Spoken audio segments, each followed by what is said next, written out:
Jesse. Hello, Lindsay. How's it going, Lindsay? You doing okay, Lindsay?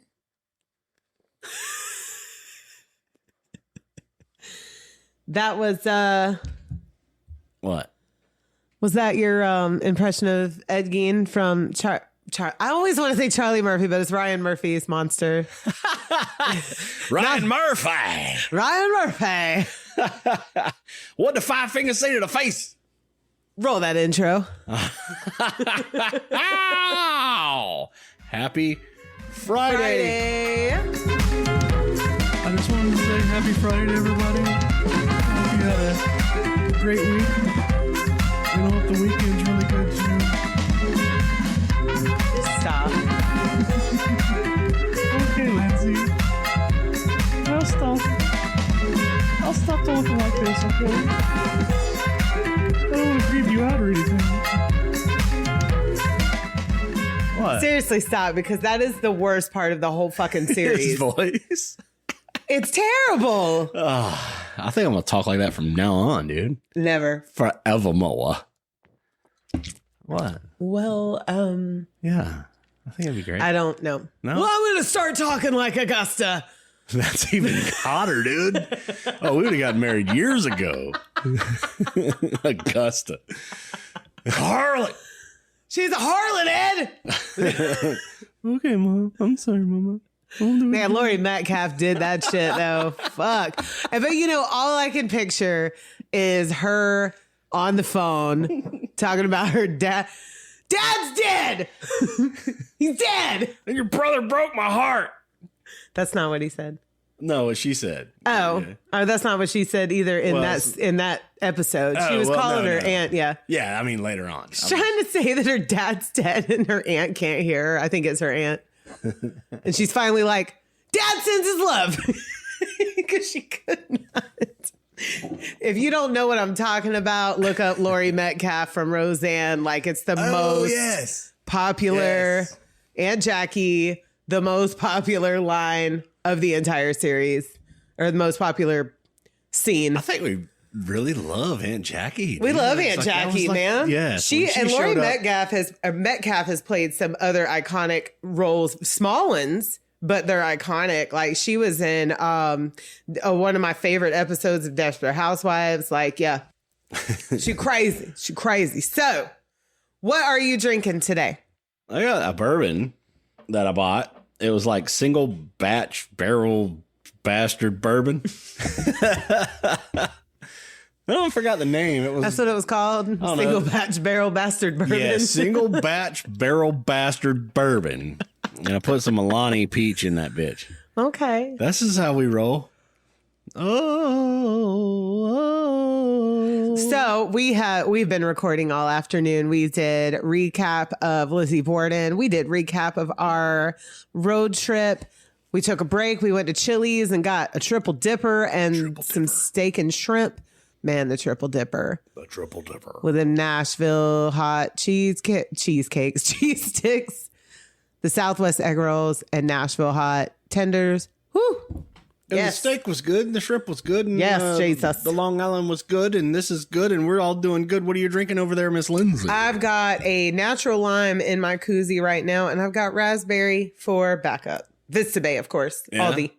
You know, when you say raspberry, I always say raspberry parade, but it's beret. It's beret. I know, but I say parade because it's like a parade of raspberry. Raspberry parade, but it's beret. We were just talking about that because what did I say? At the secondhand store. I was opening up the studio on here to record, and I was like, Stu Studio. And Lindsay's like, it's Su Studio, right? I was like, well, duh. I watched American Psycho, but you know how much shit we got wrong, dude, in songs. We didn't have Google. We didn't have Goog.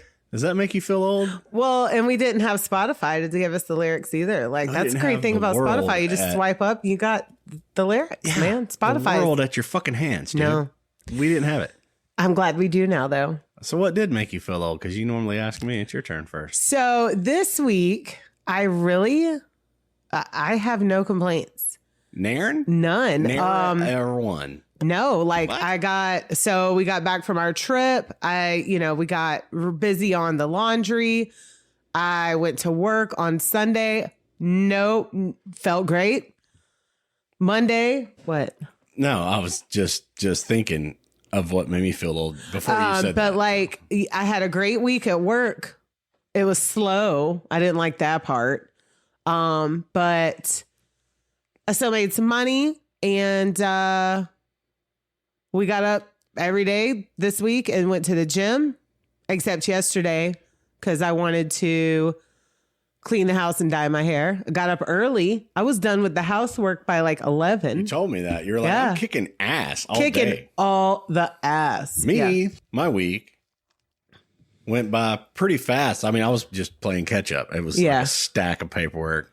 You just kind of went there and showed up. You didn't have backlog shit to do, you know? I'm a server. Unless they had like backlog people waiting at the table. Where's my goddamn grits? My regulars were happy to see my face again. Yeah. So no, I think I wrote down something over there. you said that sneezing makes you tired, and you have a thing, and you do. When you eat, you sneeze like 20 times, and it feels like a workout. Stupid. Jesse digests his food by sneezing. I swear to God, is that a thing? Like It's a thing, right? sneezing like he's possessed by a demon. But I wasn't gonna say that, but I wrote it down. I think I'm actually experiencing like arthritis. Yeah. And maybe it was all the white knuckle driving, you know, on our trip and everything. Yeah, you'll be like, all right in a week or so. Today, and then I did all that typing and logging and shit like at work, like so much just going.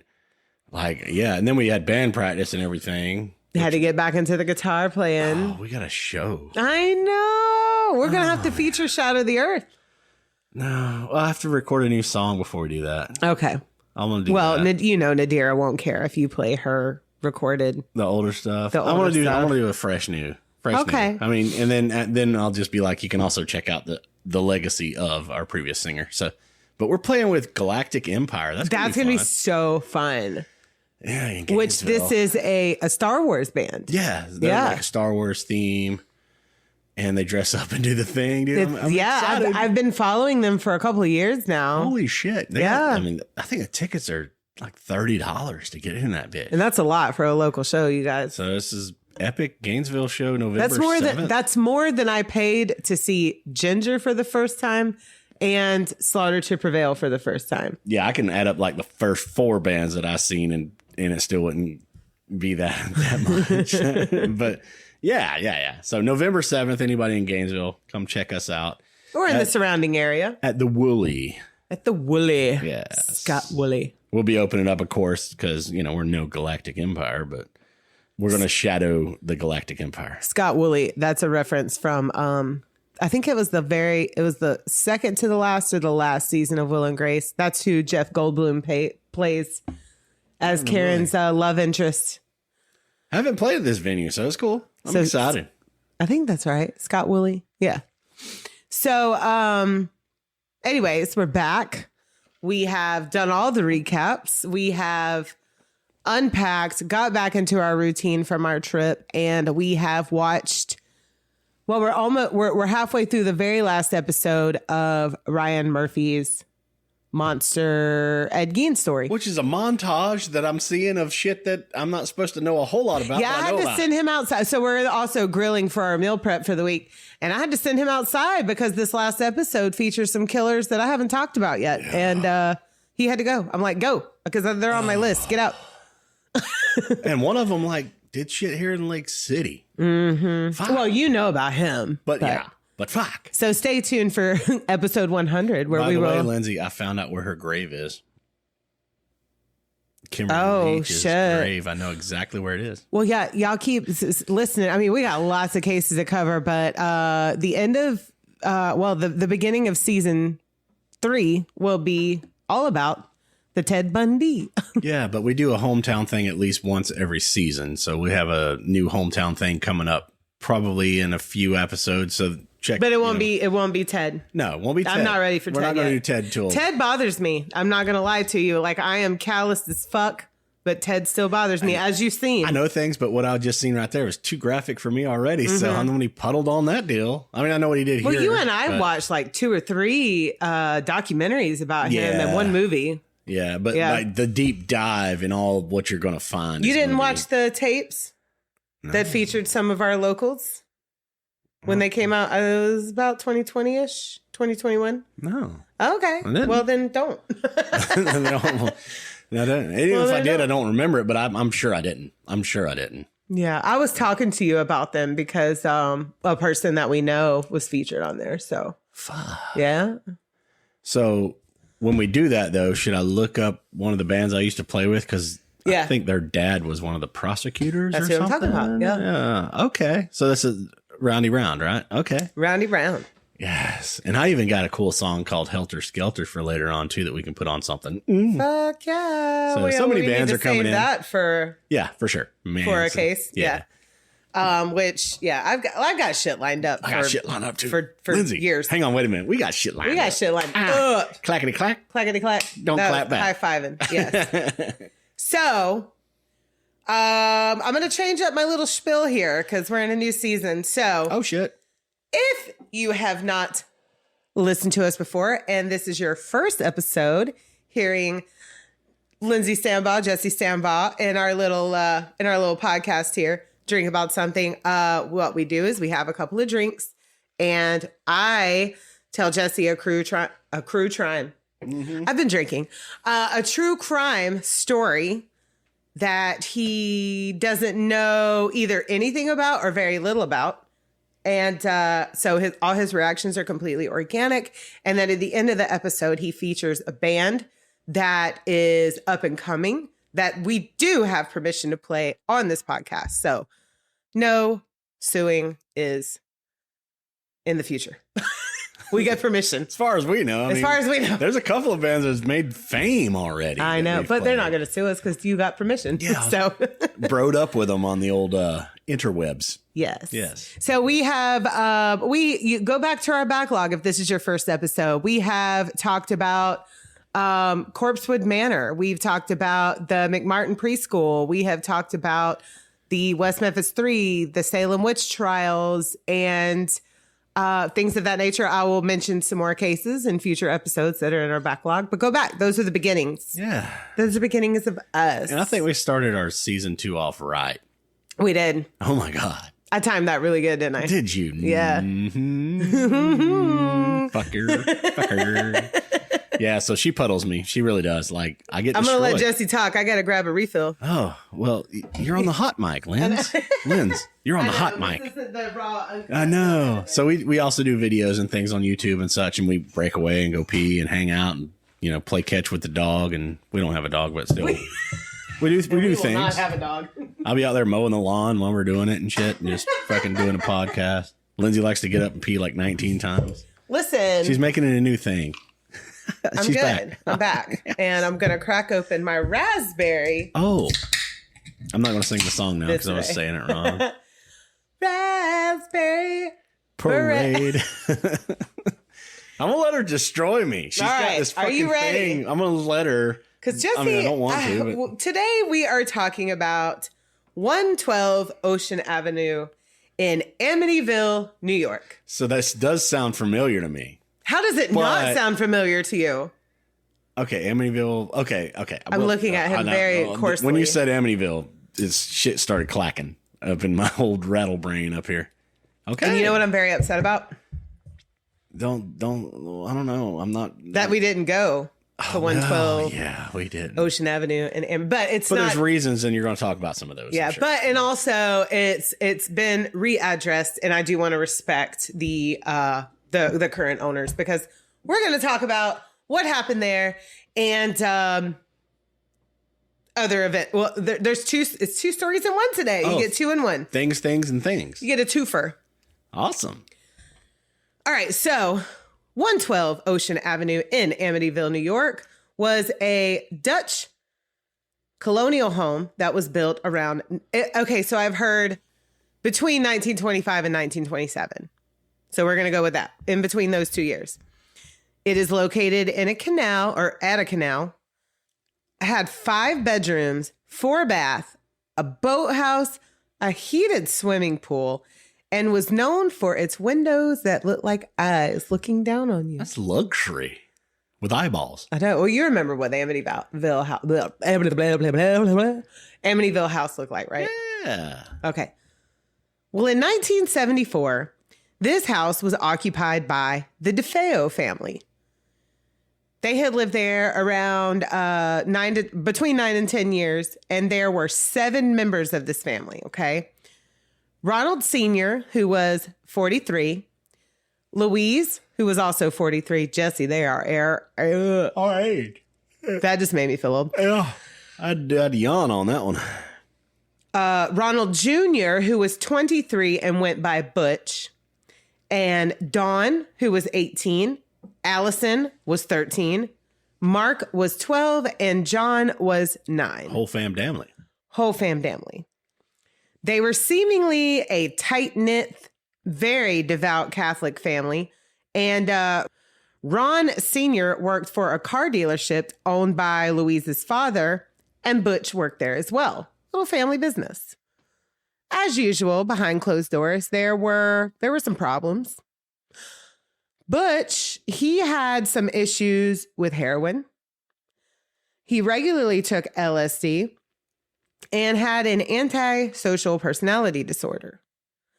He liked to fight and cause a lot of problems. He had a very tumultuous relationship with his dad and had even tried to kill him previously. Holy fuck.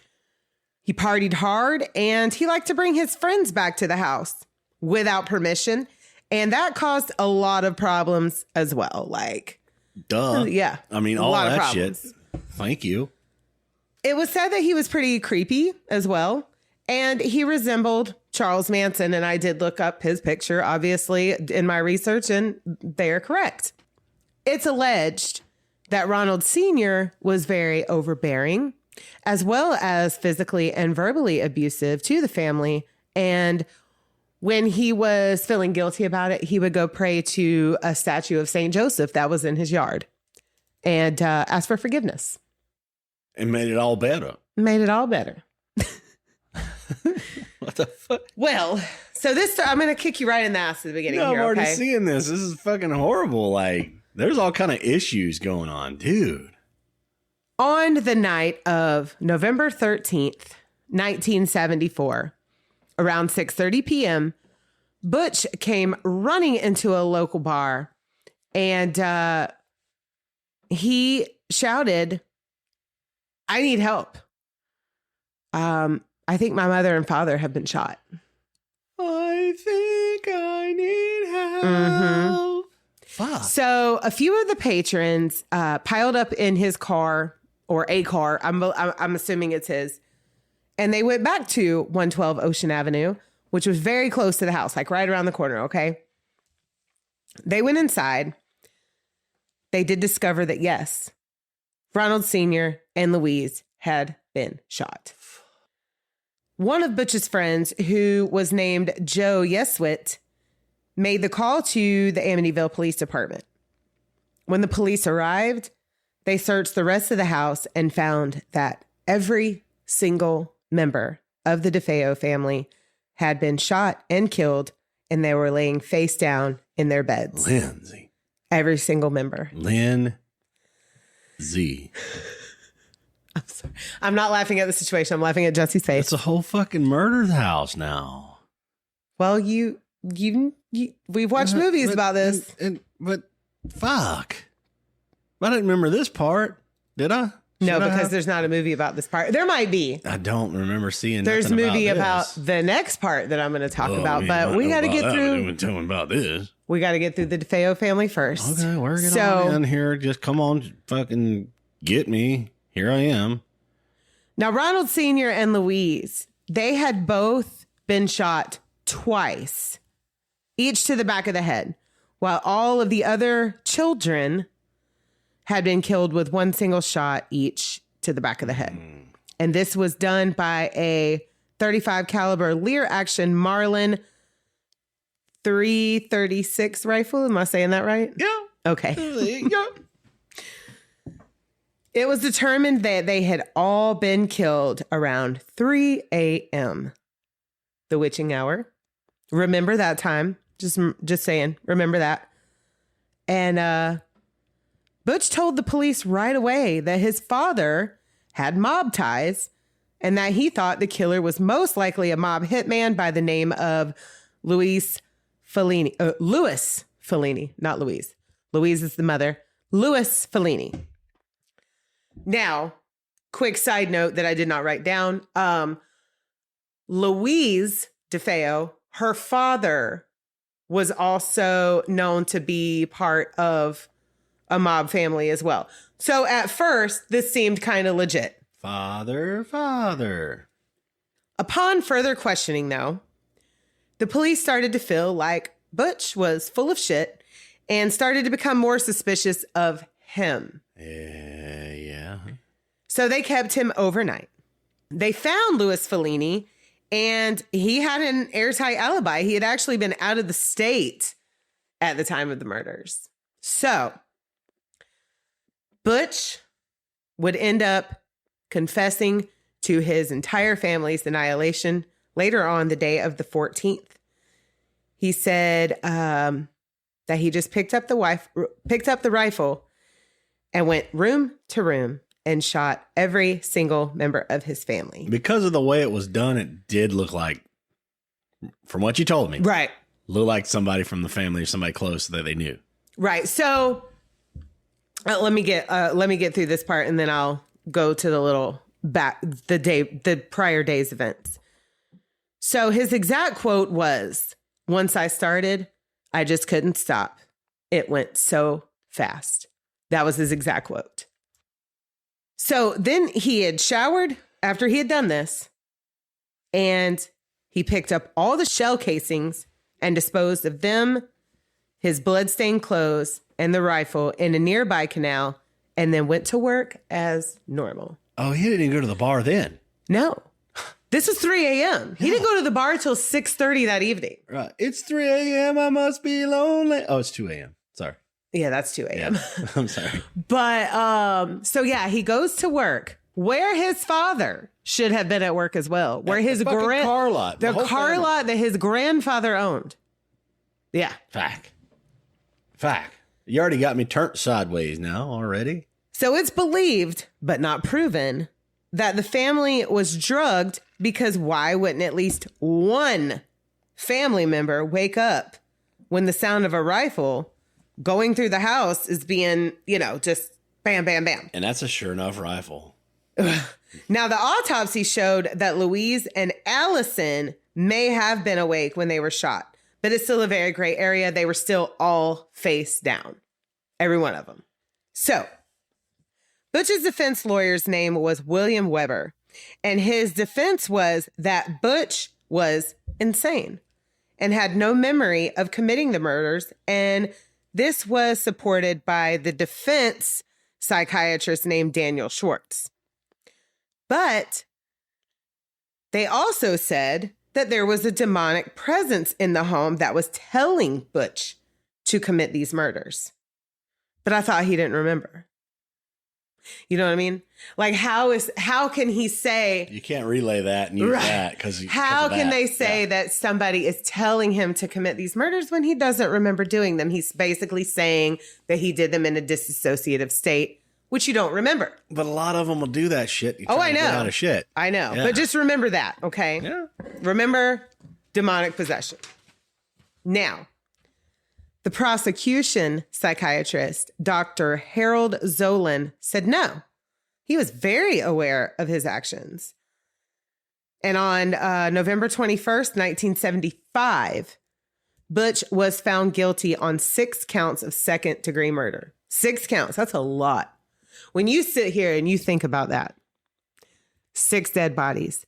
That was a funeral that 6 caskets were present at the same time. That fuck with my mind a little bit, like sitting here thinking about this. And I just couldn't imagine. It's horrific. Yeah. Horrific. I mean, I got to take a drink on that one. My mouth's dry. Well, you take a drink on that one because you need to take a drink on that one. Oh. Whole fam damnly, dude. Now, Judge Thomas Stark said that Butch's actions were, quote, the most heinous murders committed in Suffolk County since its founding. Yeah. The most. I get it. Ronald Butch DeFeo Jr. was sentenced to 25 years to life in Sullivan Correctional Facility in Fallsburg, New York. Upon appeals and later interviews, Butch would try and blame his sister Dawn for the killings and that he had killed her as a result of seeing what she had done. He was he talked, the daddy issues. Right. Well, he talked awful about his family. He said that his dad was abusive. His mother was a lousy cook. That Dawn was a, trigger warning, a fat bitch who listened to insert racial slur here music. And that his little brothers were sloppy pigs.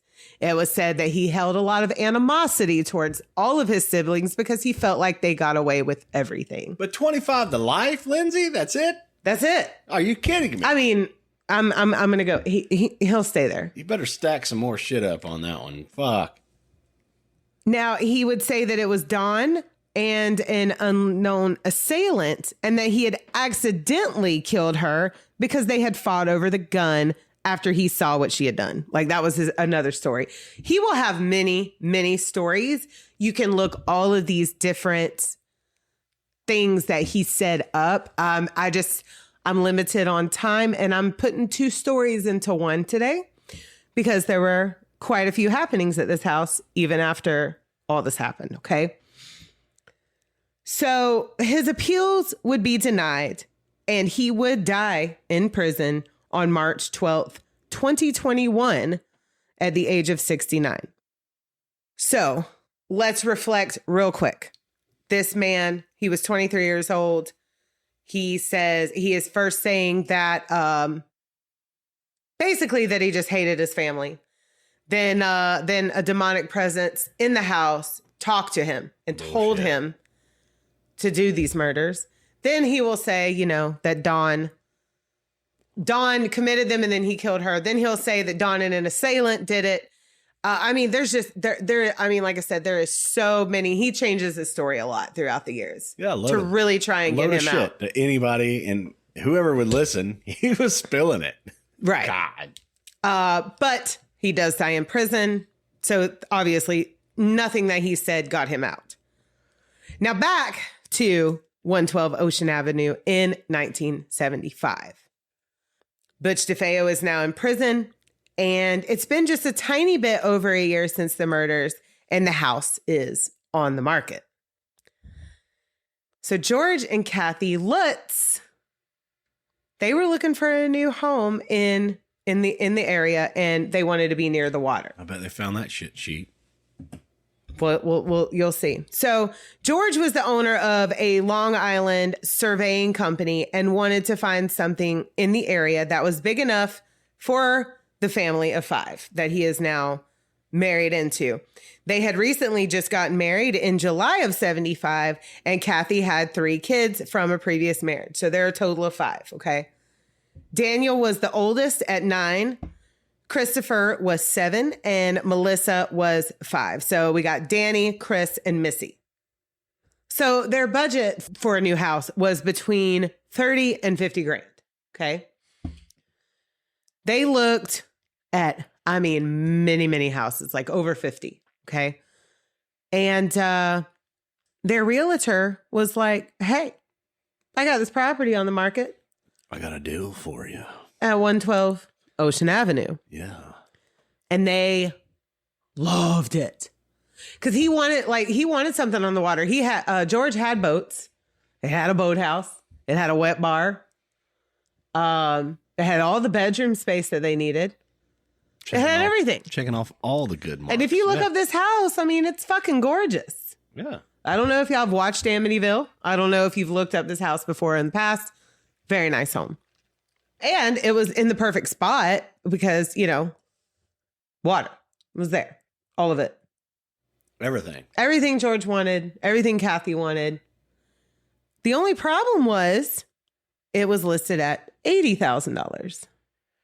Oh, so it wasn't a steal. I mean, for the size of the house, it was a for the fucking size of the house. steal. But Yes. I was fixing to go there because all the amenities. This place has everything. yeah.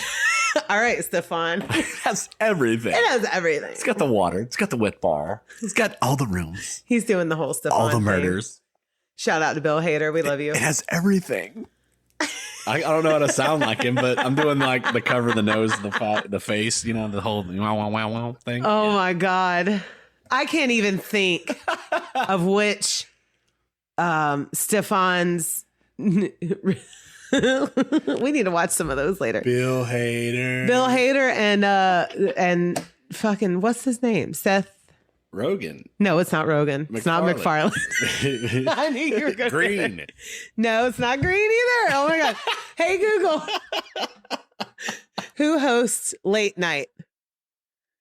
Seth Meyers. Seth Meyers. Seth Meyers, yes. Seth Meyers. Seth must have been a really popular name at that time. There's all the Seths around that. Well, I mean, we saw his picture at Rockefeller Center. I can't believe I forgot. I've been watching Seth Meyers since SNL, like for 20-something years. We already know that. Yeah. But yeah. Fuck? Yeah, we should have known that shit right off rip, dude. Yeah, Stefan's skit. We was in their Seth house. Meyers on was it Weekend Update? We Oh went my to their God. house not too long ago. Yeah. That was, we did. epic. And Seth Meyers' picture was right there along with Kristen Wiig and Will Ferrell and Jimmy Fallon. Oh, it was fabulous.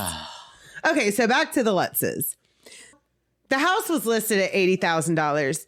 And even though their budget was between 30 and 50, they were like, why is this house so cheap? Because it should have been more like 180. Right? Yeah. Yeah. For that time period. Right. Yeah. Now, we didn't want 1.5. to talk about 1.5. Yeah, we don't talk about what kind of house, what is in New York. Whew. They did, like I said, they asked, why is this so cheap? And even though it's way out of our price range, why the fuck is it only $80,000?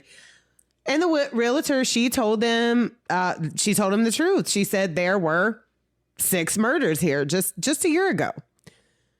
And the murderer said that the house made me do it. So, Oh, fuck.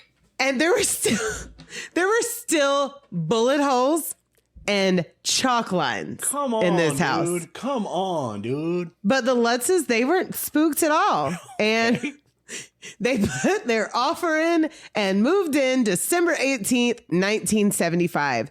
The murders had just happened in 74. November of 74. So this is a year and a month later. Couldn't even paint and spackle the bitch before you put it on sale. A little bit of paint and spackle, bud. I mean, you can get an eraser and erase them chalk lines. A little bit of rouge on that son of a bitch before you put it on And sale. for $400 extra, they got all the original furniture from the DeFeos. Ow, how fucking sweet was that? Lindsay, Lynn to the Z. Listen, I'm not the Lutzes. Now, I was in a very haunted house in a very haunted town just recently, which I mean, in New York City, there's at least 5 deaths a day. Yeah, every block there's some shit happening. Yeah, I even told her, like, after we got back, I was like, you know that hotel that we stayed at? Yeah, I'm glad you did tell me that after we got back. Not that it really probably would have bothered me. No. Because, I mean, shit, I know New York City. Yeah. Like, I'm not stupid. Yeah. But I stayed in a house where 2 people were hacked to death with a hatchet. And I stayed in the town where how many people died? Gettysburg? In battle. I'm not talking about like natural deaths. Battle and the wounds and then the death from the wounds. Was it like 50-some thousand people? Yeah. So... Yeah. And I grew up in the house that my grandparents both died in. So I'm not new to this, but at the same time, I don't know if I would go into a house that is beyond my budget, knowing that 6 motherfucking murders happened in this house and there's still bullet holes and chalk line in there. I don't know if I could do that. My limits may throw a rug over it. It'll be all right. Right? This is a good spot to put the couch we just bought that somebody died on. We'll just cover it up with that, right? Well, so the Lutzes claimed that they weren't very religious and they really didn't believe in the paranormal, but they still wanted their personal priest, not religious. Okay. But they had a personal priest and they wanted him to come and bless the home. Was that just somebody they met that gave them a business card or something? Well, you watched Amityville. No, I'm just saying. That priest went through fucking hell, man. You just seen him on the side of the road handing out Bibles and a business card. No, apparently this priest had been there for their marriage and because George adopted all 3 of Kathy's kids and they took on his last name. And I guess the father was okay with it. Now, the priest, he got the major ick, like insane ick. When it came to this house, and but he went ahead and he blessed it anyway. He went around blessing it from room to room, and where the 2 young DeFeo brothers had been killed, he heard a voice behind him saying, "Get out." That's in the movie. Yeah, this is not documented by any law enforcement, anybody other than, I just want to say that up front. So is this like an inspiration between that and the Haunted Mansion at Disney World? Because Jesse, this is the Amityville horror. I know. We watched it, you and I together. But I watched Haunted Mansion, and that's the first thing that you hear when he walks in. Oh, yeah. Right? Same could thing. be. Could be. Same. So, anyway, so if you've watched the Amityville horror movies, you're familiar with this story. Yeah. And like I said, every account that I'm about to talk about was said by the priest and the Lutz family. It is not documented by anybody else. I just want to put that out there, okay? But even though after he heard somebody yelling at him to get out, he finished the job, and he also respectfully declined an invitation to stay for dinner. Come on now. He didn't tell George or Kathy about the voice. He just pieced out. But other alleged paranormal activity would start happening pretty fast after they got settled in. Now, the priest would go through some shit, like anytime he would just think about this house, he would start to get ill. Fuck. Anytime that the Lutzes would call him or vice versa, the connection would die. Dude, I'd have Sage going all the time. Right. Well, see... Maybe they didn't use Sage. I'm jumping ahead of the gun here, but I honestly think, not if any of this is true, which most of it has been dispelled, but we're going to talk about it. Maybe they shouldn't have gotten it blessed because we'll get there. We'll get there. I'm gonna just pause right there. Clap okay. was trying to clap back. On December 19th of that year, 75, George woke up at 3:15 a.m. The devil's hour. Well, it's the witching hour. Witching hour. Don't put devil in the craft. Whatever. To what he thought was a very, now I've heard it was loud knocking at the front door. And I've also heard that it was knocking in the boathouse. So one of the 2 doors, they were being loudly knocked upon. But then when he went to investigate, he was like, okay, no, that's not the front door or the boathouse. Where is it coming from? So he went to see if the kids were making noises on the 2nd floor, but no, they were asleep on their stomachs, by the way. And something was moving outside. Like he saw it from, it was the sewing room. It was now the sewing room, which had previously been the DeFeo boys' bedroom. So something caught his eye from outside, and it was the figure of a man. And Harry, the family dog, he started to go crazy and follow the shadow, but he was chained up, so he could only go so far. Poor baby. He was chained. I don't like that. I don't like chained up dogs. Me neither. Why have an animal that right. like put them on a rope? Especially outside in New England. Come on, man. It's cold. Yeah. In December? Shit. And after Harry went crazy barking at him at the shadow, it was gone. Now, no police were called. No documentation was made. If I had saw a figure outside my house, you better believe I'm calling, hey, beep, beep, beep, beep, beep. Hello, police department. Can you come? I don't know why I'm talking British. Can you come and search the perimeter of my property? Something going on at my house. Oh my God, don't stop it.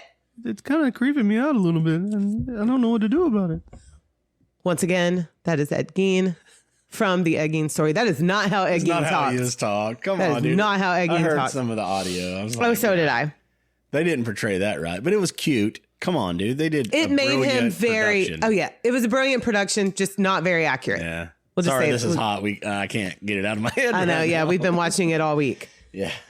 So after this night, okay, George himself, he started to act strange. He started to be mean to the kids, very short-tempered. And this was completely out of his character, okay? He loved these kids. He adopted them. He took everything on.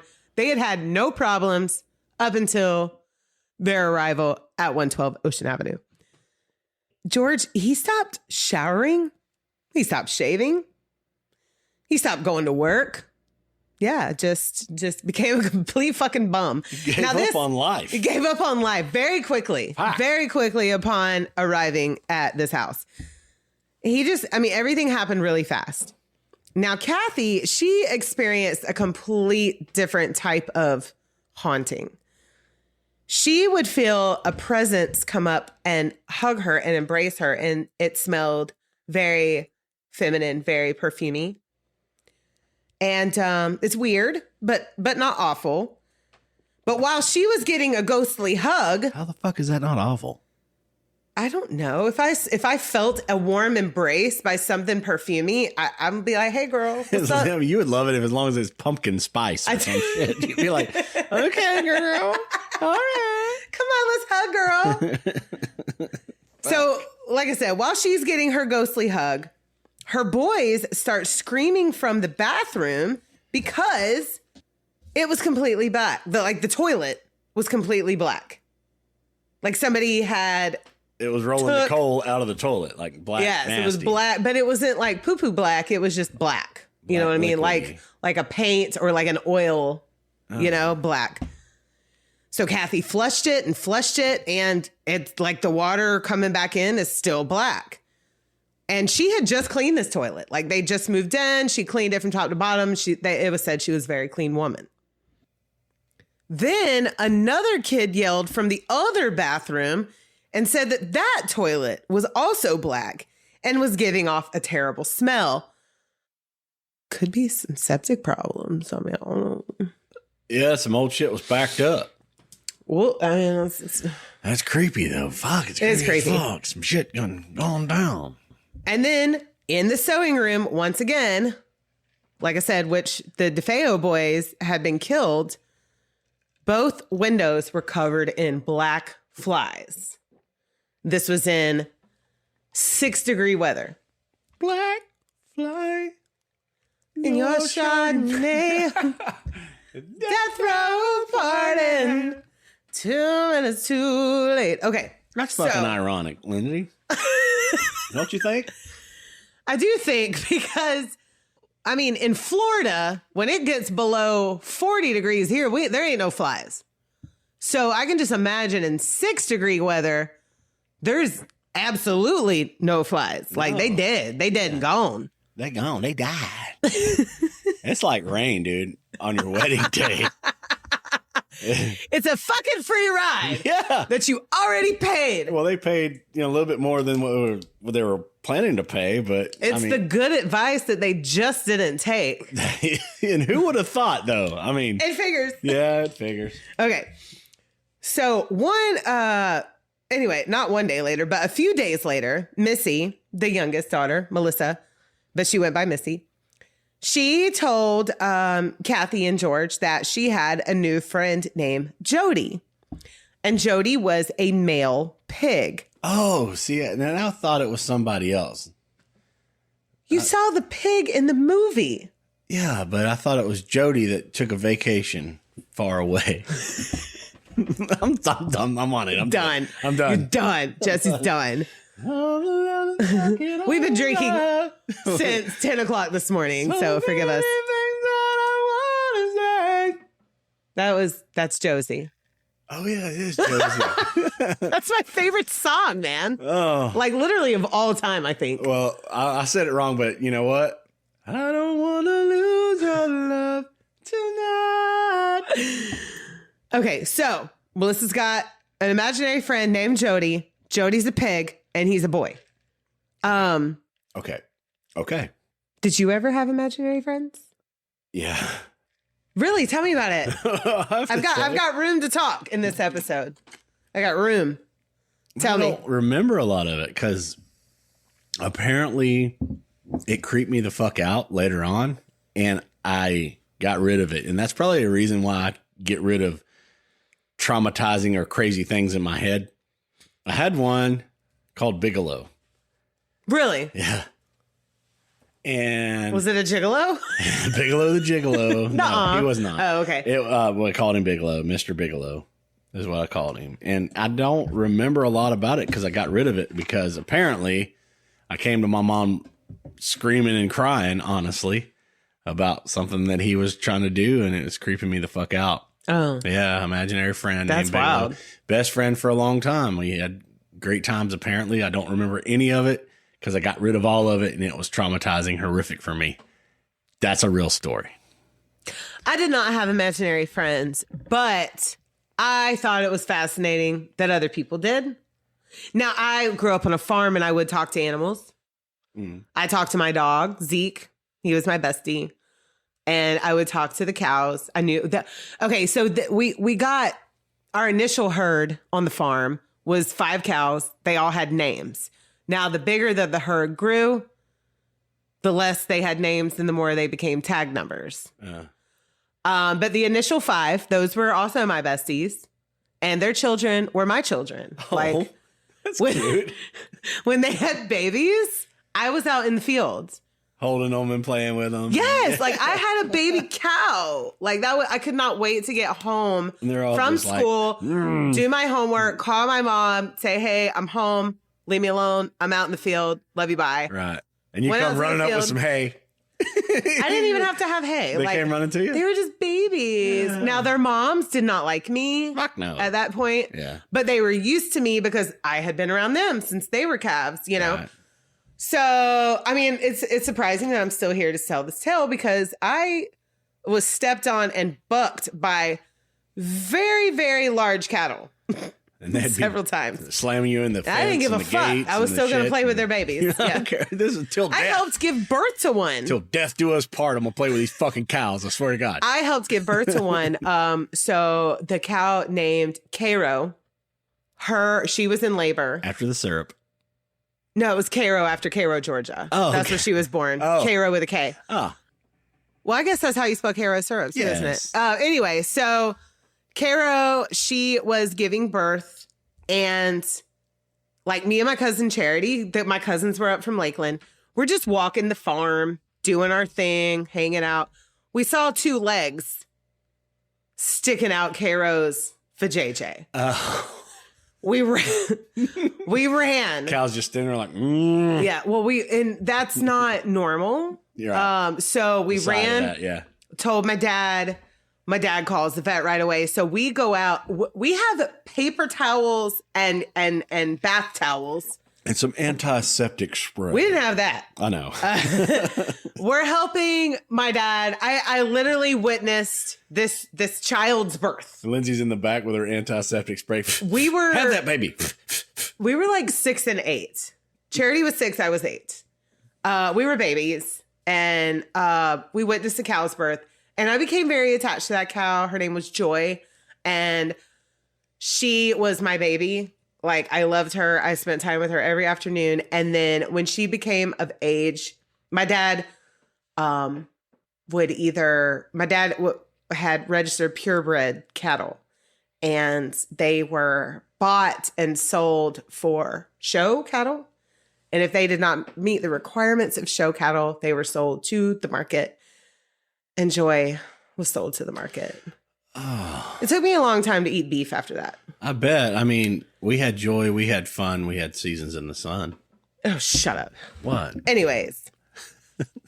So that's my little farm story. That is there. like life experiences, though. So I didn't have imaginary friends, but I had animal friends. Yeah, I wouldn't have nothing but trees. But listeners, if you guys have had any imaginary friends, email us about it and we'll talk about it. We'll talk about your little stories. You got me thinking. You got me thinking about like what really happened for me to get rid of. Follow Mr. us on Bigelow. Instagram. Hit us up in our DMs on Instagram. Drink About Something, or Jesse Stambaugh, Lindsay Stambaugh on Facebook. We want to hear your stories about imaginary friends because I'm interested. I'm really interested. Are you bringing back Mr. Bigelow now into my life as an adult? Maybe If it's a horrific, traumatizing story and you don't want to talk about it, you don't have to. Dude, but I got to pee later on. If my fucking toilet water is black, I swear to God, Lindsay, I'm not gonna be. Well, just let me finish telling the story and see what you think. Okay. Now, Missy was talking to George one night before bed. She was talking to him about Jody and pointed and said, "You know what? There he is, right there. There he is, right there, Daddy George." And when George looked, 2 red eyes were looking back at him.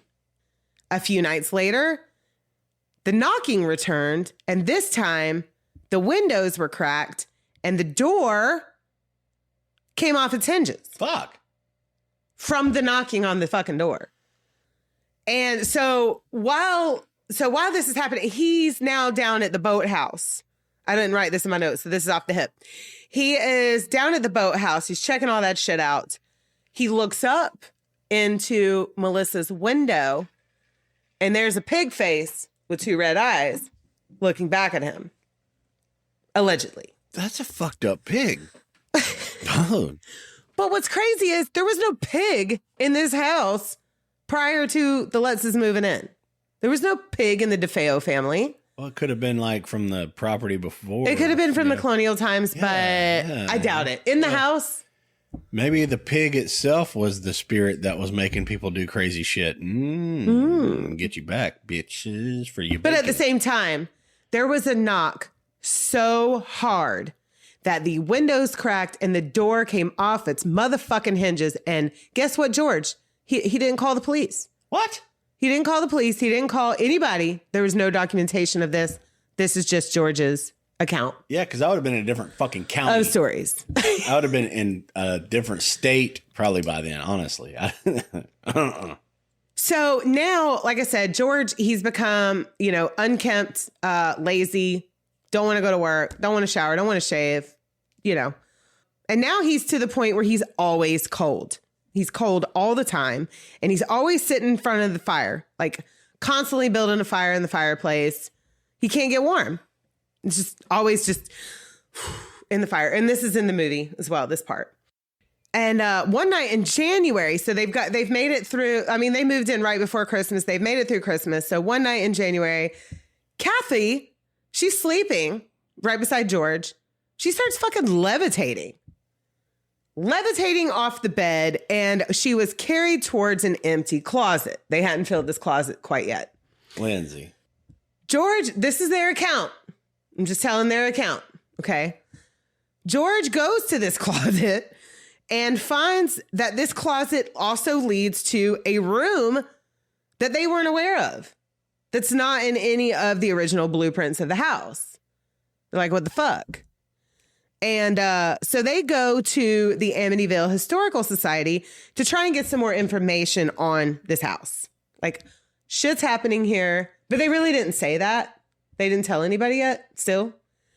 But they go to see what has happened in, not just the fact that there were 6 murders the year before. What else has happened in this house? Right. In the area, too, I'm sure. Right? They were trying to figure out what the fuck's going on, or were they trying to collect more shit to fucking add more shit? You're fucking dumping some shit on me. So they were told that the Shinnecock tribe had used this land that the house was built on for the sick, the insane, and the dying. It was not a burial ground. Like, everybody wants to say it was a burial ground. This whole fucking country is a burial ground. Like, if you think about it. The whole world is. The whole world is. I mean, like I said, the Shinnecock tribe used this area for the sick, the crazy, and the dying. And they did not bury anybody here because it was infested with what they would call demons. Okay. So, and it had also supposedly, this is true, but it wasn't at the exact land, but it was near it, that this area where John Ketchum from the Salem witch trials had been banished. When he had been banished out of Salem, he moved to this area, and he had been accused in Salem of devil worship and witchcraft. But what have we learned, Jesse, just from watching The Craft and the practical magic? There is no devil in The Craft. No. So those two don't go hands in hand. But they have to put it there. That way they have to. So that's all bullshit too. Yeah. Now, John Ketchum was for real accused of those things, and he was for real driven out of Salem. Instead of getting fucking hung and fucked up like the women did, they just there was a couple of dudes too. I mean, Giles Corey, yeah, well, still, fuck's sake, that sounds like a Gonquin too, or not a Gonquin. Is that maybe what tribe? Like the nation? This is Shinnecock. Shinnecock. Mm-hmm. So I mean, dude, I love woodland Native Americans. Now we did pass by a Gonquin area when we were up there, and they said that was the Gonquin nation had several different smaller, and we passed over a bridge twice, going to Maine and then back down. Yeah, that was Chicagoquag. No, it was it started with a P. It was there's so many cool things. I wish look up all the bridges in New England. We crossed them all. Yeah, for the love of fucking God, every one of them. No, we did not have to go over the Benjamin Franklin Bridge, the Triborough Bridge, or what was the other one that I was scared about? Oh, yeah, you were. There's another one. So we did the Henry Hudson and the George Washington, but we didn't do, there was not the Triborough. There was another one in New York that I was like, oh, I know the Staten Island Bridge. Holy shit. But you know what? The Tobin fucking bridge in Boston was that big, and I went over that twice. Yeah.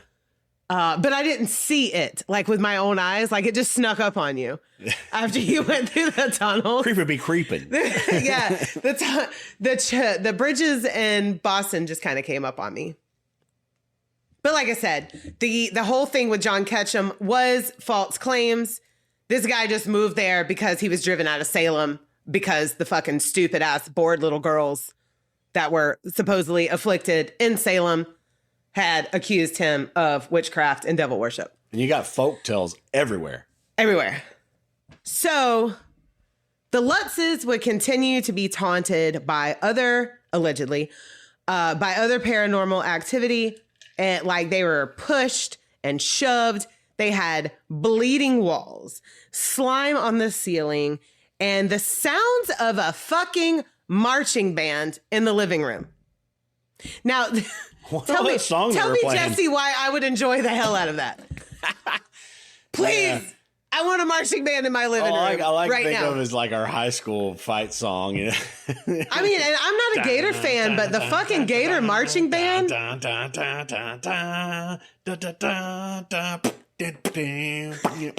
was in a marching band, folks. I was a band nerd. I played the clarinet. We had some cool ass marching band stuff in high school, man. Well, and we love marching bands, period. I do love marching That's the best part of football. Isn't it the best part of it? It's the best part of football. Where do I always sit if I ever took you to a football game, like local, like high school stuff? And what do we get excited about when we go to parades? The marching bands. No. Furthermore, the fucking drum line. Oh, yes. The fucking drum line, fist bump, high five, and elbow rub. Elbow rub. Yeah, we're doing a fucking elbow rub too. Fuck it. The drum line is the tits. Yeah. Dude playing the quads, you have my heart. Whoever you are. Yes. We're getting married. Yeah. I mean, I'll marry him too. Yes. We'll be a throuple. Dude, chicks, whatever. The whole fucking quad section. They're fucking, you know, kind of like the bass drum too, though. So I don't know. But I mean, like, okay, the whole this was fucking made. drum line, dude. This was made to be a very scary thing, but I do not understand what's scary about that. About a marching band. I mean, I would have been gone though. I'd have been gone when the door fucking fell off, dude. Black toilet, understood. Flies in 6-degree weather on your windows. Not really, but still, whatever. Pig and eyeballs, maybe. Being pushed and shoved. Okay, I get it. But a marching band, I would actually find that fun. The door, though. The door. Yeah, the door. I'm gone. Yeah. Yeah. I would have at least called the police so it could be documented. I'd have been but deuces, man. I'd have been deuces. But on the rest of it, you're kind of like 6s and 7s, man. So they decide after this, they've only been in the house a month. Okay. Less than a month. They decide to go to Babylon and stay with Kathy's mother, not the country, but the city of New York that we did pass through. Yeah. And so they all get ready to go. They're packed. They're ready to take off. But guess what? The van won't start. Fuck. Then a mighty gust of wind. He has the hood up. You know, he's checking shit out. George is. A mighty gust of wind blew the hood down as he was looking under, and he literally moved his head in just enough time for it to not slam down on his fucking neck. Yeah. So then a hurricane, a whole ass hurricane. Oh. That's only happening to the Lutzes. Oh. Came out of nowhere. And they had to go running back into the house. While they're in the house, the power went out. It was freezing outside, but it was hot as hell inside. They're literally in Dante's Inferno, okay? You're flipping me too much shit right here, Lindsay.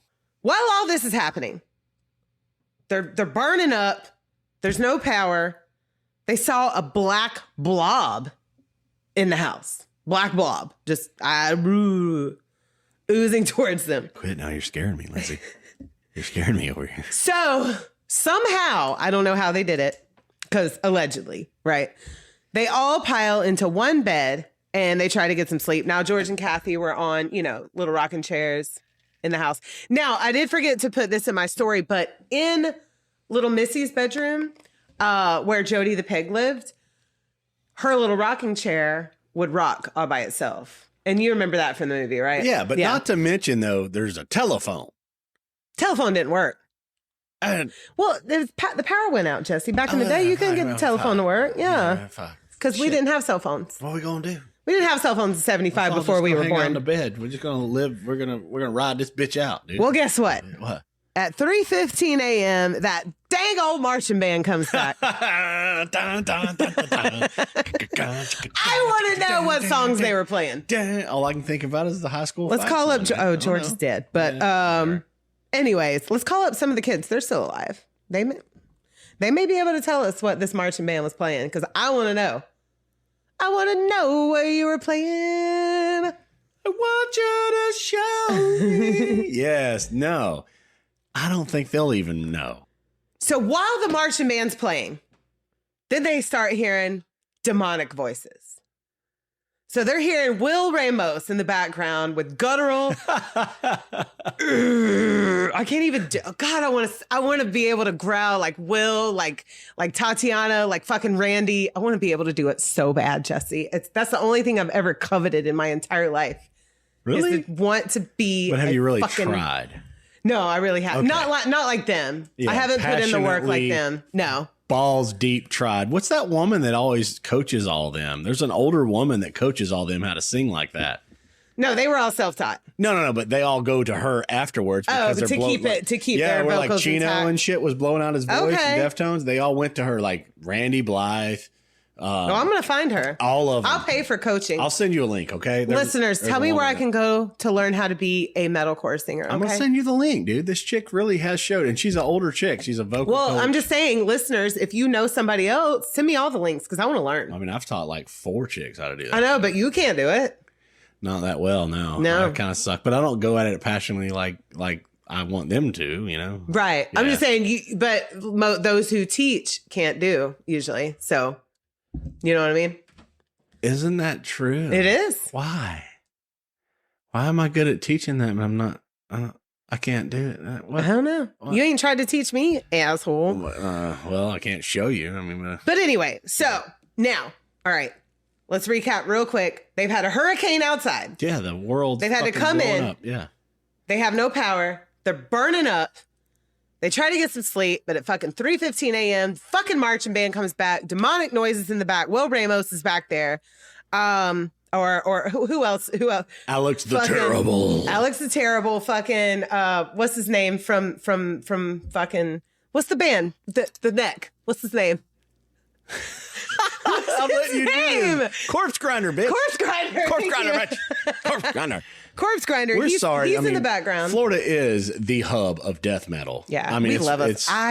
Tampa itself is just, it's where, it's pig the squeals roots. and goblin sounds, man, they get my motor. And what was going. that band that I just introduced? We butter our bread with butter was the band that I just introduced you to. That bitch is bad. I loved them. They were great. Oh, they were cool. I got to follow them. Yeah. So anyway, so that's going on, okay? Marching band, demonic voices. Then lightning starts striking in the house. Oh, God. Lights are flashing. Beds are shaking. And then George said, because I guess he was laying down at this point, which is weird because they said they were sleeping in chairs, so I don't understand. So George said that he could feel hooves climbing on his chest. You feel some hooves? Hooves. It was fucking hooves. Black Phillip, man. Black Phillip's hooves. Black Phillip. Now that is a goat, a ram in the movie, which I am not calling a black person Philip. That is a goat, a ram. I guess he is a ram, right? I loved him. That's my dog. I love Black Phillip. Yeah. So then Danny, he sees a face. And then when George looks, he's like, holy shit, it's a large hooded figure pointing right at the family. And he's dressed in white, kind of like a member of the KKK. Yeah. I didn't have that shit up there, man. What the fuck, man? I don't know. This is just what they say they saw, okay? What the fuck, man? So this time, they all run for their fucking lives. They get in the van. Guess what? It cranks this time. Oh. Freedom. And they left. Freedom. And they never returned. They let this house go. Freedom. And you know what? The financial world just doesn't work like that. You can't just be like, this house is haunted and I don't want to pay for it no more. You are financially obligated to that house. But we'll talk about that in a minute. Okay, so they go to Babylon. They go to Kathy's mom's house. They're living there. And they end up in California later on. But while they're still over in New York, they do start slowly telling people about the events that occurred in the house. And then they were introduced to William Weber. Oh. Now, do you remember who William Weber was? I don't know. You make some grills or something? No, Jesse. That was Butch DeFeo's defense lawyer. Oh, yeah. You said that earlier. That's right.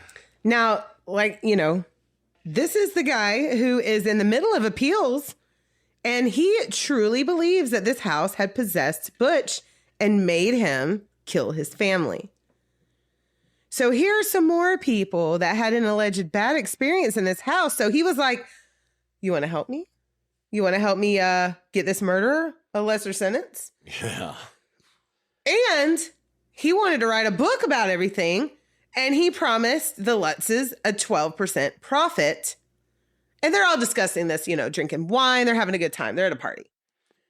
Now, 12% ain't shit, right? No. No. When you're looking at when you're looking at the big picture, Yeah. 12% ain't shit. No. So a friend of theirs told them that. They're like, hey, y'all, Lutzes, if what you're saying is true and you want to try to come up from this, 12% ain't shit. So they went with Jay Anson, who actually wrote the book Amityville Horror. Oh. And he gave the Lutz family 50%. Whoa. They have come the fuck up. Okay?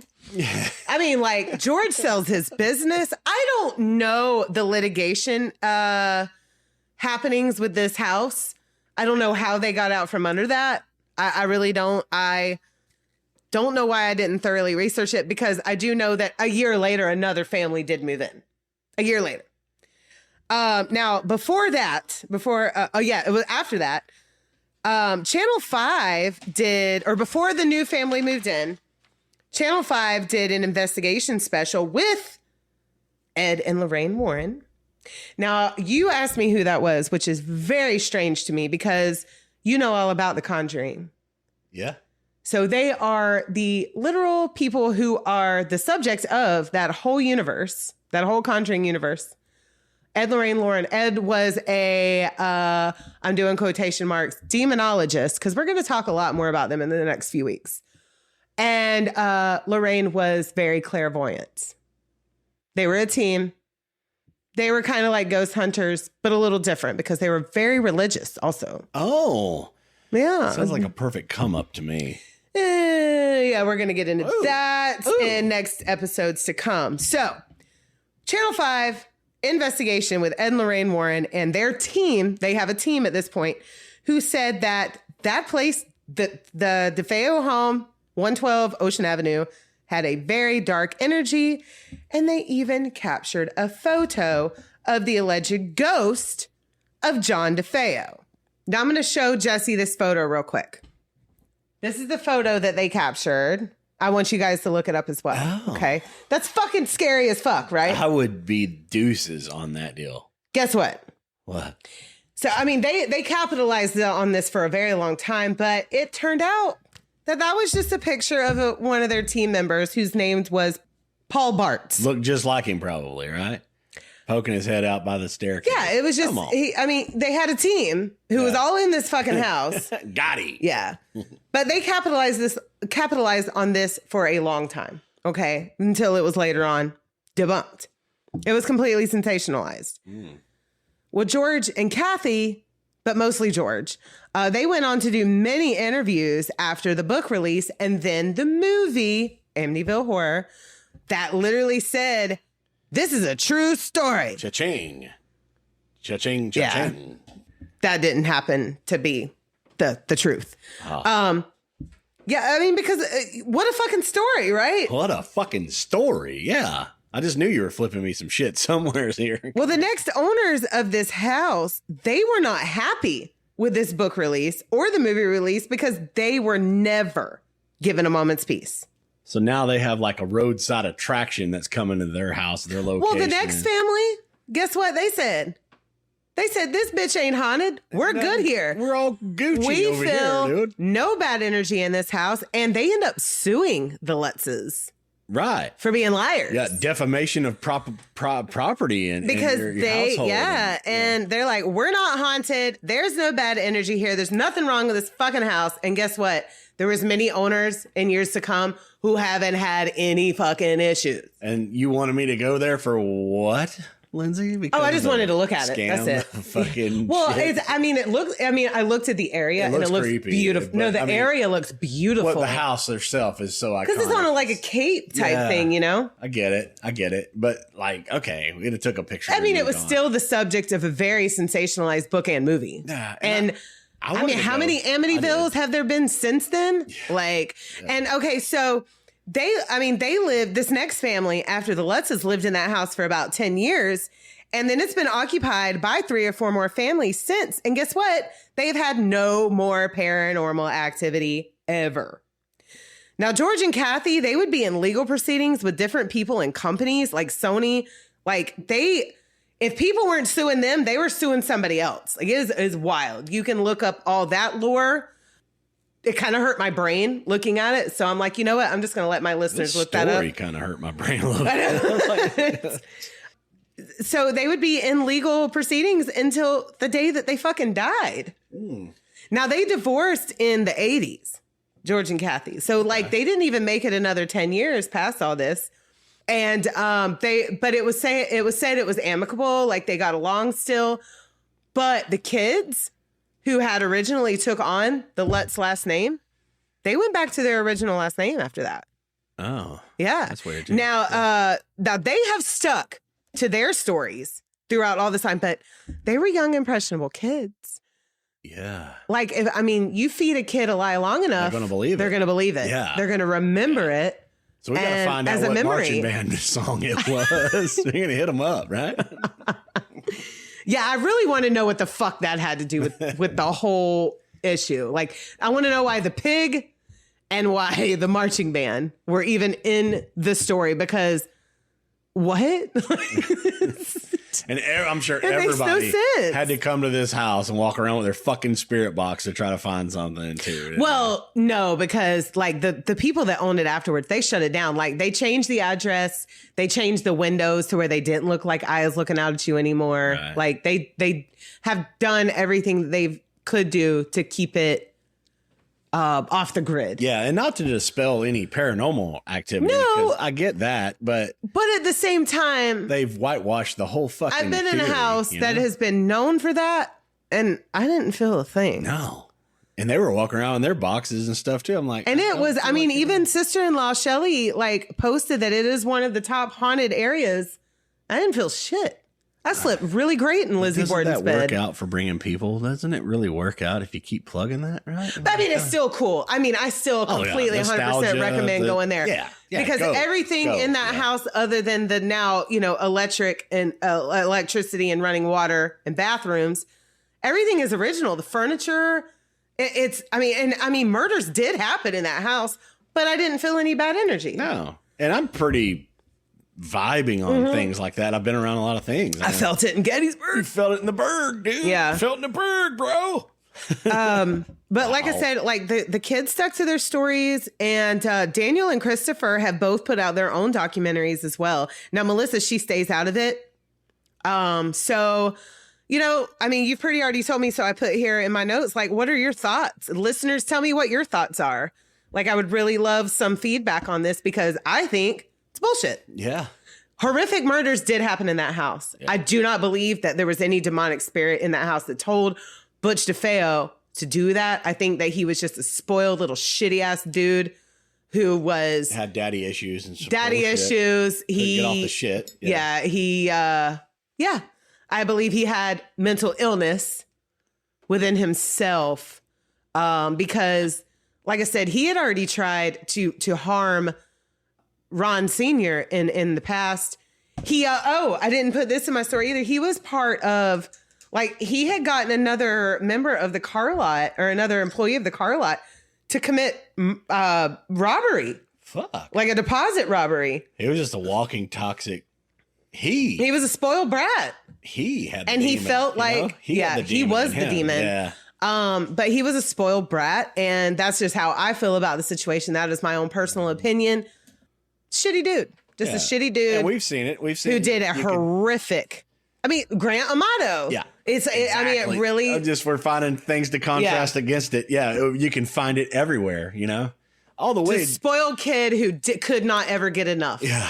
Could not ever get enough. Like, you're still living at home at 23. You're taken care of. You have a job in the family business, and you want to rob your family. Yeah. Like, I will never understand things like that. I had an ex-husband like that too many times already on here. Yeah. And I do not understand stealing from the people who are your own bread and butter, who provide your lifestyle for you. I don't get it. Like, what is wrong with you? Right. And I mean, even Lizzie Borden did that shit. I believe that she stole out of boredom with her own life. Her thing. But no, she didn't steal. Like, the deposit that Butch DeFeo stole with his coworker, who, unfortunately, this guy was just drug into it. He was probably like, well, he's a DeFeo. I don't want to fuck with, It was like 18 grand. Fuck. Yeah, Lizzie didn't steal like that. Yeah. No, she was a little Ariel. Trinkets and shit. Look at this stuff. Yeah. Isn't it neat? That's what you said on that pod. Yeah. That was so epic. So tell me, listeners, give me some feedback. Tell me what your thoughts are on the whole DeFeo Lutz family lore, because it is actual fact that no other family had any paranormal problems after the Lutzes moved out, period. And I really want to know how they got out of that purchase. Yeah. Now, George had to sell his whole fucking business and everything, his family business, surveying company. Right. And when they moved to California, but he started making money off of everything else. He had fell into that stupor where he just I feel like it was a little plot. Well, that too. And he quit. I think he really did give up on life. Well, and I mean, he moved into a house he couldn't afford. Yeah. It was almost double what his so shit was piling up. His purchases him out, were, fucking him up, and he gave up on life. I think there was a lot more financial problems than they wanted to talk about, and they just made it into a haunting. Yeah. He was like, dude, I'm just going to turn this That's around. my thoughts. I'm going to turn this around because I can make this into something, a cash grab. Turn around. Yes, every now and then I get a little bit lonely when you never come around. Yes. But that is the end of this story that I'm going to give you. Like I said, I threw Ed and Lorraine in there because that's a little hint of the next couple of 3 weeks. We're going to be talking a little bit more about them and shit that they were involved in. And so, yeah, that's the end of my story today. So what band are you plugging? I'm excited, Lindsay. Thank you so much, though. I just wanted to say thank you. You're welcome. And we're off to a great thing. It's going to be a great fall this year, dude. Cheers. Oh, cheers. Cheers to fall. Dude, we got to see some of the leaves changing up north. And we had to come back to hot-ass Florida. Back to hot and sweaty tits. Yeah. It was so nice up there. It was a great trip. Yeah. I probably wouldn't want to be up there in another month. Not for living. I think right now would have been perfect to be up there, but all the tourist stuff, you know, it kind of shuts down. We dodged a lot of it. In some places. Yeah, we dodged a lot of it because now some of it was nuts. shut down, and then some of it was about to blow up. Yeah. Peaking. So yeah. But we're back in Florida, so I got to play a band from around here in this area.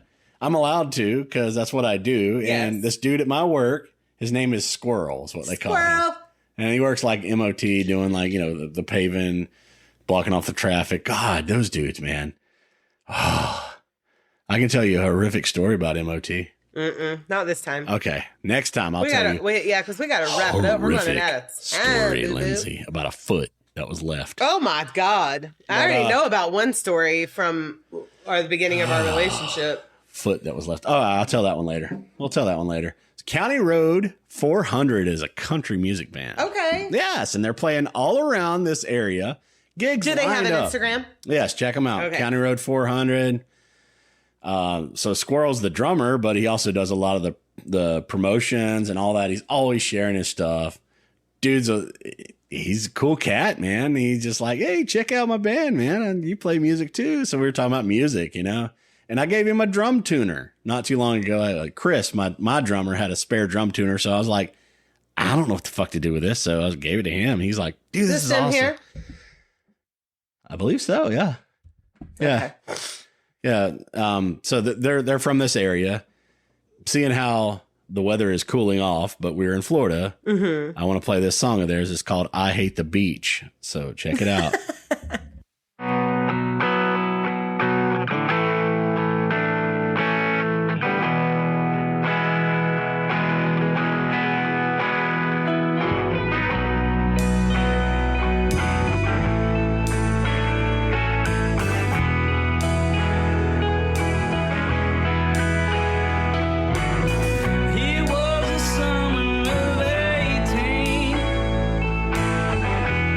She just left.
Lindsay. That was a good jam. Like, I wouldn't even really call that. I mean, if they want to be country, you be whatever you want to be. But I would call that a little bit of rock and roll. It was cool, man. It was good bar band. Like, they got good shit. Yeah. I'm impressed.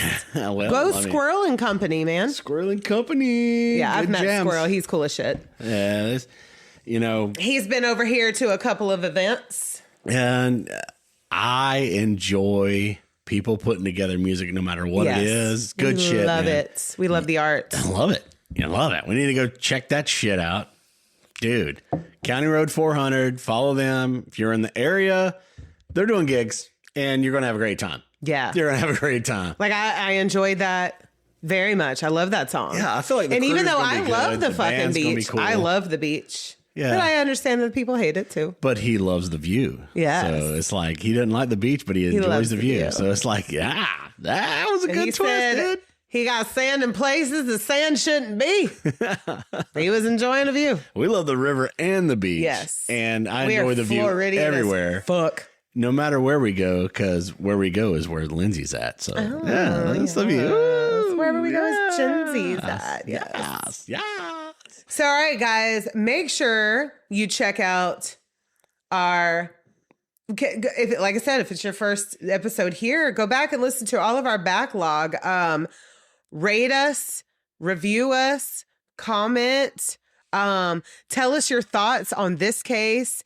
I put in our recap episodes. Tell us your comments on the Ed Gein story.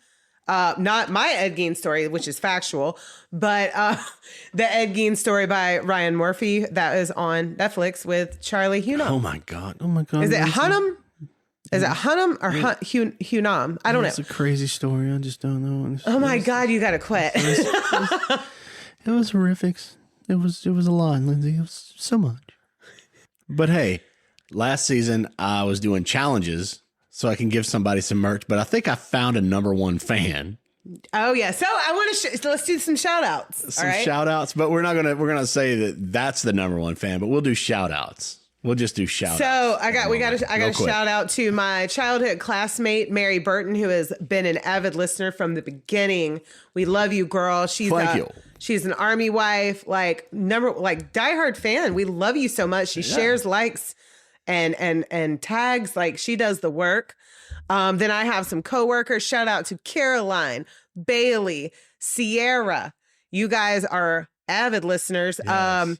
One of my old managers, Ashley, she's a good listener. She has moved on to another store, but love her, miss her. And then, of course, my bestie Erin. She's she's checking out the content. She's loving it.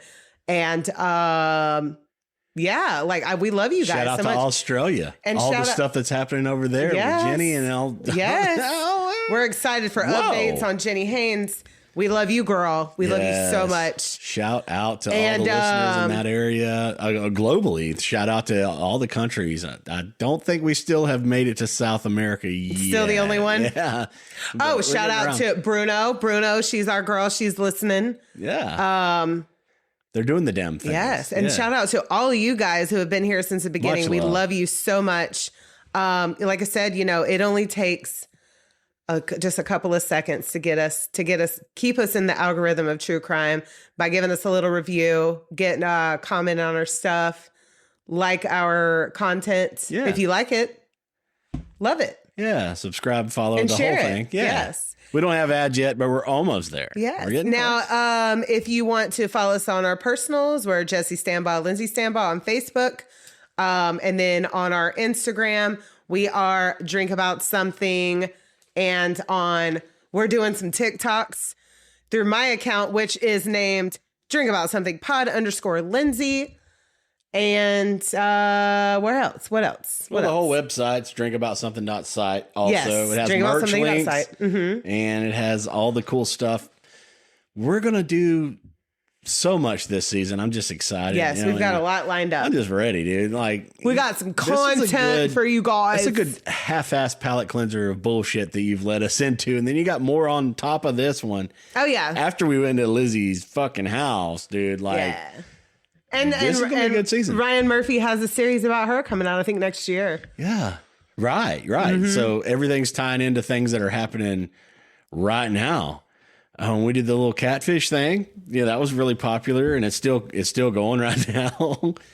And guys, so Stranger Things final season is coming up. Oh yeah. Comment, like, and give send us an email about what if you're excited about that, because I'm fucking excited. And we're about fixing that. to go to Halloween Horror Nights. Oh yeah, we're going to Halloween Horror Nights next week. If you're going to Halloween Horror Nights Orlando, hit us up. Yeah, we can link up. Yeah, yes. next Saturday we'll have a drink and go through a haunted house. Is it the 18th or something? Yes, we're going on the 18th. Yeah, so it's like tomorrow. Yeah, yeah. From the day that this comes out, tomorrow. Yes. If you're in the area, yeah, hit us up. Well, come hang. Maybe even have a drink and do a haunted house that Lindsay used to be scared of, but now she don't give a fuck. No, I'm still going to be scared, but because Universal does it right. Like they scare the shit out of you. The last one that we went to, the scariest one none of the other ones really scared me other than the Universal Monsters. That was the fucking tits, because it made you feel like you were in a black and white movie with them. I was clawing Jesse's back fat. You were, and I'm goofing. Like I like to goof. I don't know why, but I goof in a haunted house. That's how I get through. And my oldest son was doing the same. He was talking to himself. He's like, "You're not real. You're not gonna get me," with his SpongeBob book bag. And Florida has some class 3s. One of these days, I want to do a class 3, like where they actually come up and grab you and shit. I don't want to be touched. I will fight. I want to do a class I don't want 3. somebody to touch me because I don't want to hurt them. I will fight you. Haunted houses and things, dude. I used to, Lindsay's been in them with me 2 that of I've them. created. And that was just fun. And I always come up with like ideas and conspiracies and how to hold your hands the right way. And then what was the thing?